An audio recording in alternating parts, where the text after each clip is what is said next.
সাহাবায়ে কেরাম মদিনার দিকে হিজরত করতেছেন। ঠিক সেই মুহূর্তে হযরতে আবু সালামা রাদিয়াল্লাহু তাআলা আনহু তিনিও হিজরত করার জন্য ইচ্ছা করলেন। যখন হিজরত করার জন্য যাবেন তখনই তার প্রিয়তমা স্ত্রী উম্মে সালামা আর তার ছেলে সন্তান হযরত সালাম এই তিনজনকে নিয়ে মদিনা থেকে বাইর হইতে লাগলেন, মক্কা থেকে বাইর হইতে লাগলেন। মক্কার লোকেরা তাদের বংশের মানুষগুলো নিজ দেশ ছেড়ে অন্যত্র চলে যাচ্ছেন, এটা তাদের কাছে ভালো লাগতেছে না। এই জন্য আবু সালামাকে তারা আটকানোর অনেকভাবে চেষ্টা করলেন, কিন্তু আবু সালামা কোনোভাবেই থাকতে রাজি না। তারপরে মক্কার লোকেরা বলতেছে, হে আবু সালামা, তুমি যদি মদিনায় যেতে চাও তাহলে যেতে পারো, কিন্তু আমাদের দেশের কন্যা, আমাদের মেয়ে উম্মে সালামা, তাকে আমরা যেতে দিব না। সে এই মদিনাতে মক্কার মধ্যে থাকবে, তুমি হয়তো মদিনায় চলে যাও। আবু সালামার বংশের লোকেরা বলতেছে, হে আবু সালামা, তুমি মদিনায় যেতে চাইলে যেতে পারো, কিন্তু আমাদের বংশের প্রদীপ হলো হযরত সালাম, এই সালামকে আমরা তোমার সাথে যেতে দিব না। মক্কার লোকেরা মা এবং সন্তানকে একটা বাহানায় রেখে দিল। তাদের ইচ্ছে ছিল স্ত্রী সন্তানের আশায় হলেও হযরতে আবু সালামা মক্কার মধ্যে থেকে যাবে। হযরত আবু সালামা বলে, হে মক্কার কাফির গোষ্ঠী, আমার স্ত্রী চলে যাবে, যাক, আমার সন্তান থেকে যাবে, তাতে আমার কোনো আপত্তি নাই। এমন দেশে আমি থাকতে পারবো না যে দেশের মধ্যে আমি আমার নবীকে দেখতে পারবো না। ও আমার বংশের লোকেরা, আমি আমার স্ত্রীর চাইতে আমি আমার নবীকে বেশি ভালোবাসি, আমি আমার সন্তানের চাইতে আমি আমার নবীকে বেশি ভালোবাসি। আমি আমার স্ত্রী সন্তানকে না দেখেও পারি, কিন্তু আমি আমার নবীকে একবেলা না দেখে আমি পারি না। এই জন্য আজকের এই দিনে তাদেরকে আমি আল্লাহর জিম্মায় রেখে গেলাম। তাদের রিজিক যদি মদিনায় থাকে কোনো এক সময় যাবে, কিন্তু আজকে এই মুহূর্তে এখনই আমি মদিনার জন্য রওনা দিয়ে দিলাম। সুবহানাল্লাহ। হযরত আবু সালামা মদিনায় চলে গেলেন।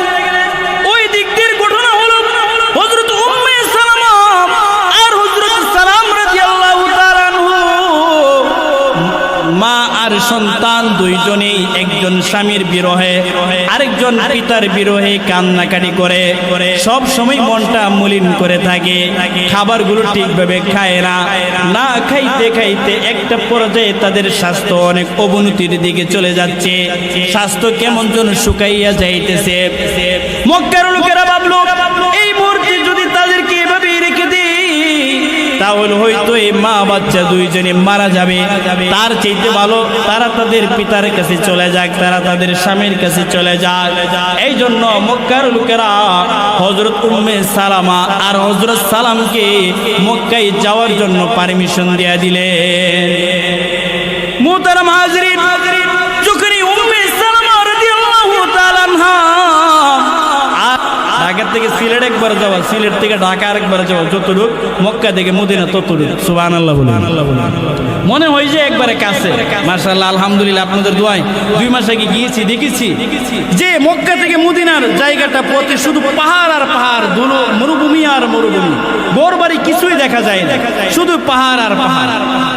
সেই জায়গার মধ্যে এই সন্তান এবং তার মা দুইজন মদিনার উদ্দেশ্যে রওনা দিলেন। মুহতারাম হাজিরিন, যখনই উম্মে সালামা রাদিয়াল্লাহু তাআলা আনহা মদিনার মধ্যে প্রবেশ করলেন, তখন কে যেন এলান দেয় যে মদিনার মধ্যে আবু সালামা নামক এক সাহাবী ইন্তিকাল করেছেন। ও মদিনার সাহাবারা, তোমরা কে কোথায় আছো? তোমরা সবাই আবু সালামার জানাজা অংশ গ্রহণ করার জন্য আসো। ওই দিক আবু সালামের স্ত্রী হযরত উম্মে সালামা রাদিয়াল্লাহু তাআলা আনহা, তিনি যখন মক্কা থেকে বাইর হইলেন, কত জল্পনা কল্পনা অনেক দিন পর তার স্বামীকে পাবে। শুধু স্বামী পাবে তা নয়, অনেকদিন পরে তারা আমাদের নবীজির নুরানি চেহারাটা দেখতে পারবে। আনন্দের সাগরে ভাসতেছিল, শুধু আনন্দ আর আনন্দ, কল্পনার জল্পনা। তার স্বামীর সাথে সে কিভাবে সাক্ষাৎ করবে, তার স্বামীর সাথে অনেকদিন পরে সাক্ষাৎ হবে। কত একটা আনন্দ নিয়ে সে মদিনার মধ্যে প্রবেশ করেছিল। যখনই শুনলেন যে মদিনার মধ্যে হযরতে আবু সালামা নামক এক সাহাবী ইন্তেকাল করলেন, তখনই মনটা মলিন হয়ে গেল। আবার মনে মনে ভাবে, না আমার স্বামী আবু সালামা না, মনে হয় অন্য এক সাহাবী। এক কদম আগাই তো দুই কদম পিছায়, এভাবে আস্তে আস্তে করে মদিনা মুনাওয়ারার সামনে চলে গেলেন। গিয়ে যখন এক সাহাবীকে জিজ্ঞাসা করি, আজ যেই সাহাবীর জানাজা হবে তিনি কোন সাহাবী? বলে তিনি সেই সাহাবী যেই সাহাবী মক্কা থেকে হিজরত করে মদিনায় এসেছে। ও ভাই, তিনি কি সেই সাহাবী নাকি যেই সাহাবী তার স্ত্রী তার সন্তানকে মক্কায় রেখে এসেছিল? তখন প্রতি উত্তরে বলেন, হ্যাঁ তিনি সেই সাহাবী যেই সাহাবী নবীর প্রেমে ইশক হইয়া তিনি মক্কার মধ্যে নিজের স্ত্রী নিজের সন্তানকে রেখে এসেছিলেন। হযরত উম্মে সালামা যখন এই কথা শুনছেন, সাথে সাথে করে হাউমাউ করে কাঁদতেছেন। মদিনার মধ্যে কোনো পরিচিত তার মানুষ ছিল না যে উম্মে সালামাকে একটা সান্ত্বনা দিবে। আমার নবী সাল্লাল্লাহু আলাইহি সাল্লাম উম্মে সালামার কান্দন দেখে নিজেও জোর জোর করে কাঁদতে লাগলেন। যত সমবেত সাহাবী ছিল, হযরত আবু বকর, হযরত ওমর, জলিলুল কদর সাহাবীরা সকলে জোর জোর করে কাঁদতেছেন।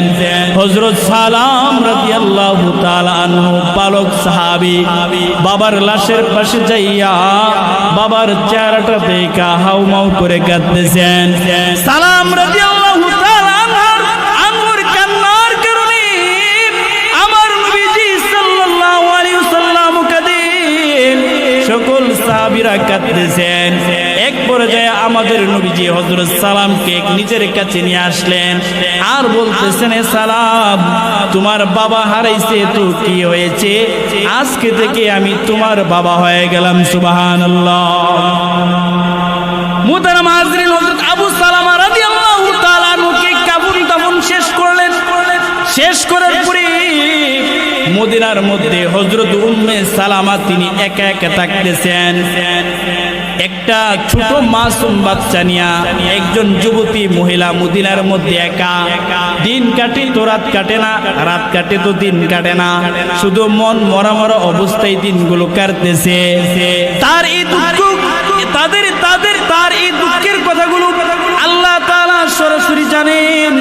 এই জন্য আল্লাহ তাআলা সরাসরি আমাদের নবীজিকে হুকুম করেছেন, ও নবীজি, উম্মে সালামা তার মনটা মলিন করে সব সময় বসে থাকে, তার স্বামীর বিরহে বেদনায় কাঁদেন।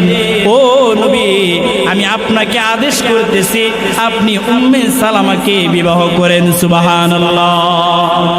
আমাদের নবী প্রথমে উম্মে সালামার কাছে বিয়ের প্রস্তাব পাঠাইছেন। প্রথম প্রস্তাব পাঠাতেই উম্মে সালামা না করছে, না বিয়ে করব না। বলে কেন? হযরত উম্মে সালামা বলে, আমি আমার স্বামীর সাথে দুইটা কমিটমেন্ট ছিল, দুইটা ওয়াদা ছিল। এক সময় কোন এক রাত্রিতে আমার স্বামীর সাথে আমি কথা বলতেছিলাম। এক পর্যায়ে আমি আমার স্বামীকে বলেছিলাম, ওরে স্বামী, আমি যদি তোমার আগে মারা যাই তাহলে ওয়াদা দাও তুমি আর দ্বিতীয় কোনো বিবাহ করবে না। উম্মে সালামা বলে, ঠিক আছে আমি ওয়াদা দিলাম, তুমি যদি আমার আগে মারা যাও তাহলে আমি বিবাহ করব না। এবার বলতেছেন হযরত উম্মে সালামা বলতেছেন, ও আবু সালামা, তুমি এমন ভাবে আমাকে ওয়াদা করাও। হযরত আবু সালামা বলে, না আমি এমন ওয়াদা তোমাকে করাবো না, বরং আমি দোয়া করি আল্লাহ যদি তোমার আগে আমার মৃত্যু ঘটায় দেয়, আমি যদি তোমার আগে দুনিয়া ছেড়ে চলে যাই, তাহলে আল্লাহ তাআলা যেন আমার চেয়ে উত্তম কোন মানুষ তোমাকে ব্যবস্থা করে দেন। সুবহানাল্লাহ। এই জন্য উম্মে সালামা তার ইচ্ছা ছিল আবু সালামের হাতটা ধইরা জান্নাতের মধ্যে যাবে। এই জন্য তিনি প্রথম প্রস্তাবে সরাসরি না করেছেন। পরবর্তীতে আমার নবী আবারও প্রস্তাব পাঠাইছেন আর বললেন, হে উম্মে সালামা, আল্লাহ প্রদত্ত আদেশ, আল্লাহ তাআলা বলেছেন তোমাকে যেন বিবাহ করি, এই জন্য আমি তোমার কাছে বিয়ের প্রস্তাব দিয়েছি। সুবহানাল্লাহ। বলার উদ্দেশ্য হলো, এই যে একটা ঘটনা বললাম নবীজির বিয়ের ঘটনা, এটা কি নবীজির ইচ্ছাই না আল্লাহ প্রদত্ত হুকুম? আল্লাহ প্রদত্ত হুকুম। তাও আমাদের নবী সাল্লাল্লাহু আলাইহি সাল্লাম বিবাহ করেছেন এমন একজন মহিলাকে, যেই মহিলা অসহায়, মদিনার মধ্যে তার কিচ্ছু নাই, কোনো ঘর নাই থাকার, কোনো আপনজন কেউ নাই। নবী সাল্লাল্লাহু আলাইহি সাল্লাম তার মাথার উপর একটা ছায়া হয়ে দাঁড়ায় গেছেন। সুবহানাল্লাহ। অসহায়দের ছায়া ছিল আমাদের নবী। আল্লাহ তাআলা আমাদের নবী সাল্লাল্লাহু আলাইহি সাল্লামকে যতগুলো স্ত্রীর মাধ্যমে বিবাহ করেছেন, প্রত্যেকটা স্ত্রী ছিল আমাদের জন্য রহমত। যেমন আমাদের আম্মাজিদের মধ্যে সবচেয়ে কম বয়স্কা ছিলেন হযরত আম্মাজি আয়েশা রাদিয়াল্লাহু তাআলা আনহা। তাকে আমাদের নবীজির সাথে বিবাহ বন্ধনের মাধ্যমে উম্মতে মুসলিমার জন্য এত বড় উপকার করছেন। যতগুলো সাহাবী মুহাদ্দিস ছিলেন, সকল মুহাদ্দিস সাহাবীরা আম্মাজি আয়েশার সামনে মাথা নত করে দিতেন। সুবহানাল্লাহ। মানে হলো মহিলা কেন্দ্রিক যত মাসআলা আছে, মাসাইল আছে, সবগুলো মাসাইল হযরত আম্মাজি আয়েশা রাদিয়াল্লাহু তাআলা আনহা নবীজির কাছ থেকে জিজ্ঞাসা করে উম্মতের সামনে এগুলো পেশ করতেন। সুবহানাল্লাহ। অনেক মহিলারা শরমে আসতে পারতেন না, বিভিন্ন বিষয় জিজ্ঞাসা করতে পারতেন না, তখন আম্মাজি আয়েশার কাছে বলতেন। আম্মাজি আয়েশা নবীজিকে সরাসরি জিজ্ঞাসা করতেন, নবী এটা কি, ওইটা কি। যত হাদিস আছে মহিলা কেন্দ্রিক, সবগুলো হাদিস আম্মাজি আয়েশা থেকে বর্ণিত হয়েছে। সুবহানাল্লাহ। আম্মাজি আয়েশা রাদিয়াল্লাহু তাআলা আনহা যদি না থাকতেন, ইসলামের প্রচার প্রসারের জন্য অনেক লম্বা একটা ঘাটতি হয়ে যাইত। আল্লাহ তাআলা আম্মাজি আয়েশার মাধ্যমে কিয়ামত পর্যন্ত ইসলামকে পরিপূর্ণ টিকিয়ে রাখার একটা ব্যবস্থা করেছেন। সুবহানাল্লাহ। এই জন্য মুহতারাম হাজিরিন, আমাদের নবী কোন অসৎ চরিত্রের অধিকারী ছিলেন না। আমার নবী ছিলেন মহান চরিত্রের মানুষ, মহান চরিত্রের অধিকারী। এই জন্য আমার নবীকে আমার নবীর চরিত্র নিয়ে যারা কথা বলতে চায়, নিঃসন্দেহে তারা যার সন্তান, তাদের বাপ মার কোনো ঠিক ঠিকানা নাই। ঠিক কিনা বলে? আজকের বাংলাদেশে কয়েকদিন আগে এক মহিলা আমার নবীর চরিত্র নিয়ে খুব বাজে একটা মন্তব্য করেছেন, উলামায়ে কেরামের বিরোধিতা করেছেন। আল্লাহর কসম করে বলি, এই পৃথিবীতে সূর্যের মধ্যে হয়তো দাগ থাকতে পারে, চন্দ্রের মধ্যে হয়তো দাগ থাকতে পারে, কিন্তু আমার নবীর চরিত্রের মধ্যে বিন্দু পরিমাণ দাগ নাই। ঠিক কিনা বলেন?